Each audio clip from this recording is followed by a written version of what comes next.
UNICEF France et la Fondation Visio présentent la collection Calliope.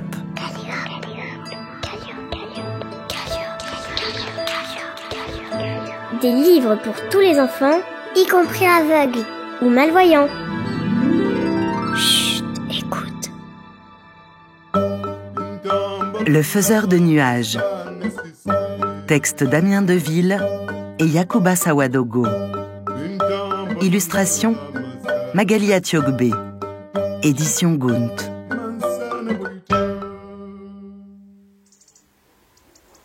Lorsque j'étais enfant, dans notre village de Gourga, bâti aux confins du grand Sahara, j'aimais plus que tout écouter Yacouba, mon papa, raconter ses histoires de sagesse africaine. Il avait de courts cheveux noirs crépus, une barbe et une moustache. Il était habillé tout en bleu et coiffé d'un chapeau koufi. Chaque semaine, assis sous un grand arbre sur la place du village, nous étions tous suspendus aux lèvres de notre aîné qui, avec son regard amusé et sa voix profonde, nous murmurait des contes et légendes transmis de génération en génération, mais aussi, et nous ne le savions pas encore, son histoire à lui. Assis en cercle autour de Yacouba, les enfants écoutent attentivement. Un buffle curieux s'approche. Perché sur les branches du bel arbre au feuillage verdoyant, des oiseaux tendent l'oreille. Un jour, il nous conta cette légende.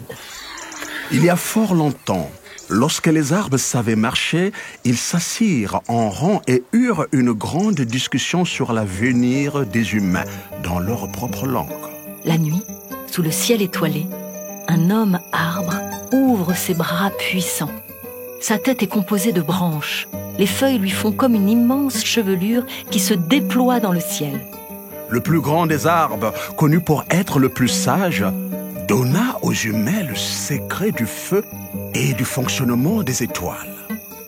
Le sycomore promit la beauté et l'élégance. Le baobab offrit la force et le courage, tandis que le bougainvillier proposa la paix et la douceur. Tous les arbres présents donnèrent ainsi l'une de leurs qualités aux humains. L'histoire ne s'arrête pas là. Lorsque le dernier d'entre eux prit la parole, il s'inquiéta. « Et si les humains perdaient nos vertus ?» demanda-t-il. « Alors nous souffririons, » répondit le plus sage des arbres. « Mais un jour, quelqu'un saura lire dans nos écorces brûlées et nos feuilles déchirées l'origine du mal qui les ronge. Et peut-être nous guérira-t-il. Nous sommes maintenant liés à eux, et ce que nous leur donnons trouvera un jour son propre chemin. » Aux portes du désert, dans un joli village aux maisons ocre, rouges ou blanches, et entouré d'arbres, les habitants s'activent. Des femmes portent des cruches d'eau sur leur tête. Un homme, assis sur le sol, prépare de la nourriture. Les Touaregs, habillés d'un beau bleu indigo et d'un chèche sur la tête, arrivent au village avec leurs dromadaires. Écoutez maintenant cette histoire. Notre village fut pendant longtemps un lieu de rencontre. Les Touaregs du désert, ces hommes bleus, venaient y échanger leurs trésors. Les cavaliers Moussi s'arrêtaient avec leurs chevaux pour prendre du repos. Les Peuls se présentaient avec leurs troupeaux pour des cérémonies ancestrales. Un jour, néanmoins, tout s'arrêta. Notre village fut frappé de plein fouet par des vents brûlants venus du désert. Les récoltes se sont asséchées. Les ruisseaux se sont taris. Les habitants ont abandonné leurs maisons. Le village s'est dépeuplé au point de devenir silencieux. Plus personne ne s'y arrêtait. Plus personne ne venait s'y reposer. Dans le village désert, les maisons sont noyées sous les épaisses nappes de vent. Le sol asséché est devenu jaune comme le sable. Les arbres ont perdu tout leur feuillage. Vous voyez les enfants, L'arbre avait donc raison. Nous, les hommes, n'avons pas toujours été tendres avec eux. Nous les avons coupés pour construire des routes. Nous les avons arrachés pour quelques pièces d'or. L'antilope et l'oiseau, sans refuge, sont partis vers les chemins de l'exil. En abattant les arbres, les humains ont perdu leur protection et leur bienveillance. Des troncs d'arbres aux branches coupées s'alignent sur le sol grisâtre. De magnifiques oiseaux au plumage coloré quittent le triste paysage. Impatients, les enfants demandèrent.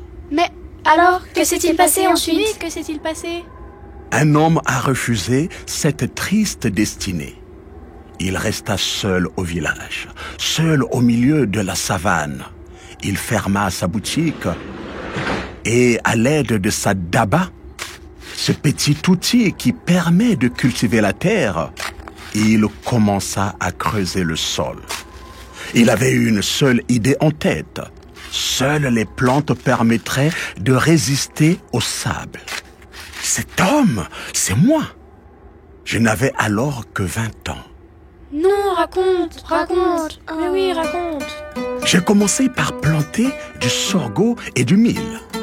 Ici, nous les mangeons quotidiennement en galettes ou en purée, accompagnés de sauce pimentée. Mais le sol était trop dur et le soleil trop haut. Près du village, Yacouba plante des graines sous un soleil de plomb. Saison après saison, les champs brûlaient et ne produisaient pas assez de céréales pour permettre aux villageois de revenir. Alors, je suis allé demander conseil. Je me suis recueilli d'abord auprès de mes aïeux, connus pour maîtriser les secrets de la pluie. Un homme, avec un impressionnant masque blanc et rouge, brandit un râteau vers le ciel nuageux. Les anciens, des femmes et des hommes, sont réunis près de lui. Des grosses gouttes de pluie commencent à tomber. Les Sawadogo sont issus d'une grande lignée familiale. Fiers paysans, mes grands-parents et mes arrière-grands-parents étaient appelés aux 4 coins du Burkina Faso pour ramener l'eau grâce à des rites et des cérémonies dont eux seuls connaissaient les secrets. Poko, sais-tu que notre nom, Sawadogo, dans notre langue, signifie « ceux qui font les nuages ». Plus tard, j'ai écouté les savants, mais aussi les peuples qui vivaient autour de moi. Grâce à eux, j'ai appris les secrets du sol et des plantes. J'ai planté des arbres pendant la saison sèche en recouvrant leurs pieds de quelques feuilles mortes. Yacouba écarte soigneusement les feuilles mortes et découvre un petit arbre aux belles feuilles vertes. Lorsqu'arrive la saison des pluies, l'arbre a alors déjà quelques racines afin de se lancer vers le ciel. Il grandit alors plus vite et résiste mieux à la chaleur. Cette technique très ancienne s'appelle le zaï. Savez-vous quelle autre technique j'ai ramenée de chez un peuple frère, les Dogons du Mali? L'apprivoisement des pierres. Oui, des pierres. Grâce à des petits murs de rocailles, la course de l'eau est ralentie. Elle s'infiltre mieux dans le sol et les plantes peuvent boire en quantité. J'ai appris, enfin, chez les planteurs des cacao de la Côte d'Ivoire, à travailler avec un allié inattendu, les termites. Elles ont un savoir qui vaut de l'or. Elles savent creuser des galeries et aérer la terre. Les insectes aident les arbres à grandir et les humains à se nourrir. Des termites? Sous la terre, les centaines de termites, semblables à des fourmis, créent un labyrinthe de chemins souterrains. Près des nombreuses galeries creusées, les graines de Yacouba développent de belles racines. Un oiseau rouge et bleu se pose sur la terre et plonge son bec vers les insectes. Alors, de retour au pays, j'ai creusé, j'ai planté sans jamais me démotiver. J'ai continué des décennies durant, souvent seul, rarement accompagné. Ma patience a payé. Année après année, les arbres ont grandi jusqu'à former cette grande forêt aux abords de notre village. Yacouba, sa main délicatement posée sur l'écorce d'un arbre, admire la forêt verdoyante. Les oiseaux et les insectes sont revenus, attirés par la verdure. Les villageois se sont réinstallés dans le village.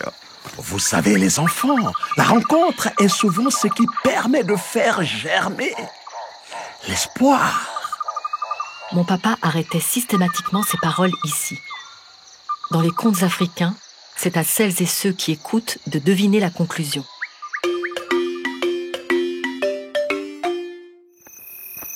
Le soir, lorsque le soleil baissait à l'horizon, que l'histoire était terminée, le chemin pour rentrer à la maison était pour moi une manière de la compléter. Des enfants avec leur sac d'école sur le dos se promènent dans le village animé. Une petite fille avec des tresses joue au ballon. Des femmes portent de l'eau ou des corbeilles de fruits sur leur tête. Un bébé, emmitouflé dans un tissu, dort sur le dos de sa maman. Un homme en boubou croise leur chemin. Des poules picorent le sol. J'entendais le forgeron qui faisait teinter l'enclume. Le griot chantait, les tisserands filaient les pagnes et les enfants jouaient dans les rues. Le village a repris vie et couleur. Aujourd'hui, les paysans cultivent les légumes, fruits et céréales nécessaires à notre vie quotidienne. La forêt protège leurs champs des vents chauds. Quand mon papa a-t-il appris le secret de la pluie? Il n'en parlait jamais dans ses histoires. Certains jours, je le voyais partir dans la savane, portant dans ses mains calleuses une calebasse remplie de lait. Je savais d'ores et déjà que le lait servait à parler aux éléments de la nature et à convoquer ces esprits bienfaisants. Mon papa a vieilli en même temps que sa forêt. J'ai grandi moi aussi et j'ai décidé de rester au village pour continuer l'œuvre familiale. Un matin, ma maman m'a coiffée, parée, et mon papa m'a emmenée dans la savane, à mon tour, avec une calebasse remplie de lait. Ce jour-là, il a partagé ses secrets, et je suis devenue, moi, Poko Sawadogo, une véritable gardienne de la forêt. Poko est une belle jeune femme avec de longues tresses et des boucles d'oreilles jaunes assorties à ses bracelets. Debout près d'un bel arbre fruitier, elle brandit une calebasse. Des gouttes de pluie tombent doucement sur le champ cultivé. Je veux maintenant faire de ma vie une ode à la nature. Je suis désormais, à mon tour, une faiseuse de nuages. Une audiodescription écrite par Dune Cherville, relue par Assia Frogeret. Avec les voix de Ludovic Parfait-Goma, Marie Desgranges, Dune Cherville, Oudis Touzalin, Louison Emilia Lahaye. Création sonore, Christophe Touzalin. Pour UNICEF France, dans le cadre de son prix UNICEF de littérature jeunesse 2025. Et pour la Fondation Visio, qui vient en aide aux enfants et adultes déficients visuels.